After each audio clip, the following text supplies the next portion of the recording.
Merhaba arkadaşlar, kanalıma hoş geldiniz. Bugün sizinle beraber aklınızdaki kişi bugün hayatında neler yaşıyor ve siz neler yaşayabilirsiniz, bunlara bakacağız. İlahi güçten en net bilgileri alarak aktarabilmek için niyetimi alıyorum. Enerjiye dahil olmak için kanalıma abone olmanız yeterli olacak. Bugün enerjilerde biraz farklılık olabilir. Nefes almakta zorlandım konuşurken. Şimdi bakalım ancak aklınızdaki kişi bugün hayatında neler yaşıyor dediğimizde taviz vermemek, takdir toplamak, saygınlık kazanmak, tahammül seviyesinin düşük olması dedi. Biraz böyle sert enerjilerde olarak görünüyor. Bugünün enerjisinde aklınızdaki kişi. Daha çok böyle çevresine taviz vermeyen, daha böyle net tavırlarla harekete geçen bir enerjisi var bugünün enerjisinde. Aksiyon, pişmanlık ve aldatma kartıyla beraber. Şimdi yakın geçmişte bu tarz bir yalan söyleme durumu. Yani bu aldatma illa fiziki aldatma gibi düşünmemek gerekiyor. Herhangi birine ya da bir kişiye karşı bir aldatma durumu yaşanmış olabilir. Yapılan yanlış bir şey, söylenen bir yalan vesaire. Bu tür durumlarla ilgili ciddi bir pişmanlık içerisinde olduğunu söyleyebiliriz ve bu konularda eyleme geçmek istediği bir sürecin içerisinde geliyor. Net olmak istediği, kararlı olduğu bir sürecin içerisinde diyebiliriz. Ciddi bir pişmanlık var.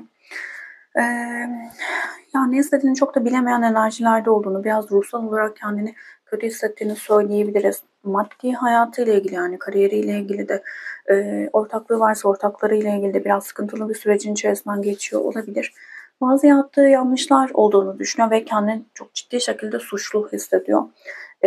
Bu zamana kadar yaptığı bazı şeylerin net farkına varamayan bir enerjide olduğunu söyleyebiliriz. Bunlarla yüzleşiyor aslında bugün. Biraz korku enerjisi var. Yani nasıl düzeltirim, nasıl yaparım, bu durumun içerisinden nasıl çıkarım dediği bir sürecin içerisinde. Sistem aslında ona diyor ki kendine güvenmelisin, güvenmen gerekiyor. Ama hem egosu hem de korkular onu birazcık böyle sarmış diyebiliriz. Bunun da en büyük sebeplerinden biri, sevmediğim kartlardan biri. Şimdi bu kart bize der ki işte kötü giden aile ilişkileri, aileden uzaklaşmak, manevi yönden zayıflıklar. Yani bu kişinin özellikle anne, baba olabilir, ebeveyni, onu büyüten herhangi biri, artık kimse. Ya da hayatına belli bir süre giren, onun ciddi şekilde ruhsal olarak da yıpranmasına sebep olan işte bir narsist olabilir, ruhsal olarak çok ciddi sıkıntıları olan biri olabilir.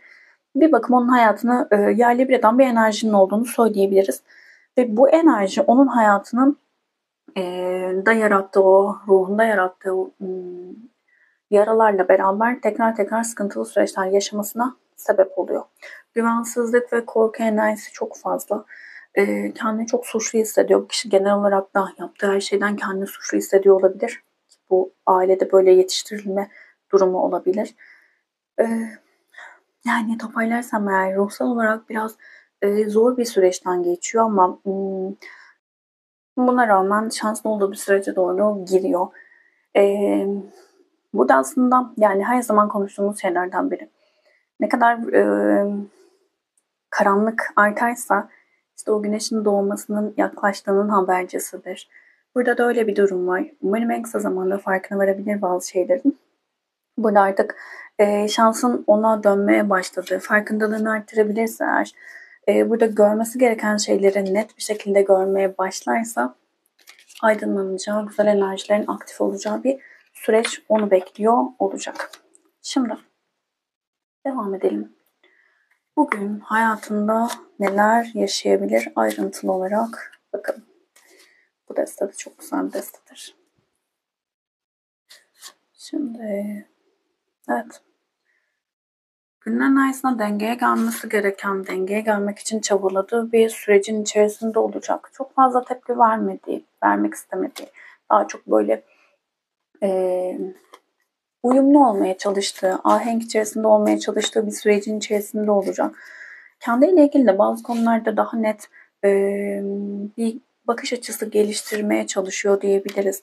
Duygusal olarak da onu zorlayan enerjileri fark etmeye çalıştığı, anlamaya çalıştığı bir süreç onu bekliyor. Dengeye gelmeye çalışıyor ama ciddi bir zorlanma içerisinde olarak geliyor.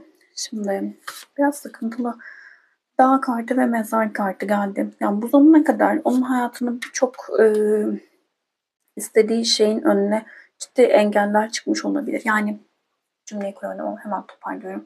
Yani çok rahat elde edebileceği şeyleri elde edememiş olabilir aklınızdaki kişi. Böyle ya ben bunu çok kolay yapardım, ben bunu çok kolay elde ederdim, işte ben bu parayı çok rahat kazanırdım ama işte bak karşıma şu çıktı. Kurban psikolojisinde olma yani hep bir sorunla karşılaşma durumu içerisinde kalmış olabilir aklınızdaki kişi. Artık burada dengeyi bozduğu noktaları fark ederek burayı çözümlemeye başlayacağı bir sürecin içerisine girecek. Özellikle de bağımlılık. Yani aslında farkında olmadığı, o tutunduğu duygular, düşünceler neyse ya da kişiler onlara karşı oluşturduğu bu bağımlılığı anlayarak burayı şifalandırmaya başlayacak. Şimdi neden bu durumun içerisinde dediğimizde affetmek zeytin dolu ve ya şöyle söyleyebilirim, kupa kraliçesi geldi. Şimdi bu noktada ya öyle bir durumun içerisindeki aslında aklımızdaki kişiye baktığımızda söyleyelim. Yani burada sevgiyle, aşkla başlanılacak durumlarda yani sevgiye kendini kapatmış biri olabilir. Ee, Daha çok böyle geçmişinde yaşadığı sevgi, aşk, bu tür konularda aldığı yaralardan dolayı ciddi bir zor enerji oluşturmuş olabilir. Şimdi zeytin dalı ve affetmek kartıyla beraber daha önce birilerine yaptıkları hatalardan dolayı affetmiş ve bunun karşılığında sıkıntılı şeyler yaşamış olabilir. Buradan biraz şey enerjisi var aslında. Yani yapmak istiyorum, yaşamak istiyorum, sevgiyle bir şeyin içerisine girmek istiyorum, bir şeyleri affetmek, bağışlamak istiyorum ama yapamıyorum gibi. Çünkü burada biraz sanki şey gibi aklınızdaki kişi. Yani aldatma konu yani güvenle ilgili korkuları var ama ya da herhangi birine karşı böyle yargılayıcı bir durumda bulundu ve bunun karşılığını kendisi yaşayarak görmüş olabilir. Yani burada korkusunu, aldatma ya da aldatılma korkusunu kendi yalan söylemek ya da farklı bir durum gibi aldatmayla yaşamış, yaşatmış olabilir. Ben burayı anlatabildim. Şimdi enerjiler böyle devam ederse yakın gelecekte neler olabilir dediğimizde artık daha çok böyle sevgiyi hissetmeye başlayacağı ve bunu yansıtmak isteyeceği bir sürecin içerisine girebilir. Biraz daha böyle sakin, huzurlu bazı enerjilerde olmak istediği süreçlerde olacak. Ve buradan daha çok yaptığı hataları telafi etmek adına hayatından çıkarması gereken şeyler neyse, işte ikilemler, net olamama durumları, e, yani hayatını o koparması, hayatından çıkarıp atması gereken duygu, düşünce ya da kişiler her neyse bunları gerçekleştirerek yaptığı yanlışları telafi etmek istediği bir süreçte olacak. Size nasıl yansıyor bu durum? Karşınızdakini çok fazla egolu görüyor olabilirsiniz. Birazcık böyle yorucu bir enerji size oluşturmuş olabilir. Çok fazla baskı yapmış olabilir. Ve hep ben istiyorum diyen biriyle karşı karşıya kaldığınızı düşünmüş olabilirsiniz. Çok yalnız hissetmiş olabilirsiniz. Çok dışlanmış hissetmiş olabilirsiniz bu ilişki içerisinde kendinizi. Yani karşınız hani burnundan kıl aldırmaz derler ya. Böyle birinin olduğunu düşünüyor olabilirsiniz. Ee, Ve yani bu ilişki birazcık böyle zorlanan taraf olarak görünüyorsunuz. Çok ciddi şekilde size psikolojik olarak bir baskı yapılmış olabilir. Şimdi burada baktığımızda ya Kılıç Kralı bize birazcık böyle yanlış yapılan davranışların farkına varmaktan, akılla gücü yenmekten, uyanışlarla dolu bir süreçten bahseder. Karşınızdaki kişinin size yansıttığı şeylerle beraber kendi egonuzu fark etmiş, kendi egonuz ya da kendi gücünüzle ilgili bazı şeyleri değerlendirmiş olabilirsiniz. Bu zamana kadar hep karşınızdaki kişinin aldığı kararlarla bu ilişkiyi sürdürmüş olabilirsiniz ama sistem size ki yavaş yavaş farkına varmaya başladığınız şey bu aslında. Artık kendi kanatlarına uçman gerekiyor, uyanışını gerçekleştirmen gerekiyor ve kendi hayatının direksiyonuna kendin geçmelisin mesajını iletmiş bu ilişkide bunları görmüş olabilirsiniz. Biraz dağınık bir enerji var gibi. anlattım ama umarım net aktarabilmişimdir. Şimdi sizin hayatınızda neler olabilir bugün buna bakalım. Psikolojik zorluk, ruhsal olarak yaralı hissetmek, yer aldığı yerden edindiği tecrübeyle başkalarına yardım etmek. Sonuç, karar, iyileşme, şifa geldi. Çok güzel. Ve kavuşmak. Yani kendinizi evet ruhsal olarak biraz yaralı, yorucu enerjilerde hissediyorsunuz. Ama ümidinizi kaybetmiş değilsiniz. Evet, zorlayıcı bir enerji var. Belki çok yoruldunuz bu ilişki içerisinde ama artık bazı şeylerde netleşmeniz gerektiğini düşünüyorsunuz. Kendinizi daha doğrusu toparlamanız gerektiğinin farkına vardığınız bir sürecin içerisindesiniz. Özellikle de burada şunu söyleyebilirim. Sanki buradaki toparlanma sen kendini iyileştirirsen, yani kendinize söylediğiniz şey, sen kendini iyileştirirsen, sen kendini şifalandırırsan belki ilişkin de kurtulacak dediğiniz bir bakış açısı ki çok doğru bir bakış açısı. Yani bunu sadece kişi üzerinden de düşünmeyin. Kendinizi şifalanmanız gereken yerleri görüp şifalandırdığınız takdirde ya hayatınızdaki kişi sizinle aynı frekanstaysa daha beraber yürüyecek yolunuz varsa sizinle kalmaya ve güzel bir ilişki olarak devam edersiniz. Yol almaya devam edersiniz ama sizin enerjiniz arttığında onun enerjisi altta kalıyorsa o sizin frekansınıza yükselemiyorsa da o zaman kendi frekansınıza uygun sizi mutlu edecek kişi hayatınıza çekersiniz. Burada güzel bir şifa enerjisi var. Bugün bunu değerlendirin lütfen. Özellikle psikolojik olarak zorlandığınız, ruhsal olarak yara aldığınız noktaların şifalanması için güzel kararlar alıp şifalanabilirsiniz de. Güzel geldi aslında. Beklediğiniz bir haber olabilir bugün. Bir haberin gelmesiyle böyle mutluluğunuzun artacağını düşünüyor olabilirsiniz ki böyle bir haber de alabilirsiniz. Özellikle şunu söyleyebilirim. Şimdi bazılarınız için iş hayatında bazı sorunlar olabilir, rekabet içerisinde olduğunuz kişiler olabilir ve bu kişilerle ilgili ya da bu durumlarla ilgili bir beklentiniz olabilir, beklediğiniz bir haber, hatta bir para gelişi bile olabilir bu konuyla ilgili. Güzel enerjiler aktif burada. Böyle bir durum varsa iş hayatınızda güzel bir sonuç alabilirsiniz buradan. Böyle bir durumum yok diyorsanız da yani ikili ilişkilerinizde işte bir aşk üçgeni olabilir, üçüncü kişilerin varlığı olabilir, bir kıskançlık gibi durumlar olabilir. Ya da daha çok böyle rakip gibi gördüğünüz ya da korkularınızın olduğu kişiler varsa yani üçüncü kişi durumu gibi bu kişi ya da durumlarla ilgili alacağınız haberler olabilir. Burada alacağınız haberler aslında sizin olmasını istediğiniz haberler olacak diyebilirim. Yani dilediğiniz haberleri alacağınız bir süreç gelecek. Yavaş yavaş bugün bunun yansımalarını görmeye başlayabilirsiniz. Gün enerjisinde daha çok böyle artık mutlu bir yuva kurmak istediğinizi, güzel bir enerjiye geçmek istediğinizi düşündüğünüz ve bu konu için şifalandığınız bir süreç olabilir. Güzel geldi. Farkındalığınızın yüksek olduğu bir gün olacak. Bunu şifa için kullanın. Şimdi 1, 2 ve 3 olarak kart seçin lütfen. Kendinizle ilgili neyi bilmelisiniz buna bakalım. Bir tane peri mesajı alalım bugün için.